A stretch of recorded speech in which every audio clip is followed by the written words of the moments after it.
Lagunok, arpidedunok, euskaraz zer ikusi, irakurri eta entzun bilatzen duzue.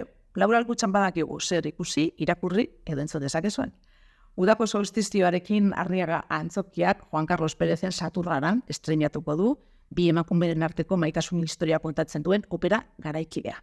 Primeran plataforman berriz, Mirande film bat egiteko zirriborroa estreinatu dute Jon Mirande idazleari buruzko dokumentala, eta kontzertuen atal berrian Izaro Andresek hainbat kantarirekin emandako kontzertu ikusgarria, Izaro eta Lagunak. Horrez gain, idazteko zaletasuna daukazuenok, epea zabalek daukazue, Agustin Zubikara Ipikara zuen novela proiektua aurkezteko, eta uda honetan txango ikusgarri bat egin nahi baduzue, Getxon, Punta Begoñako galeriak bizitatu ditzakezue, apasionantea.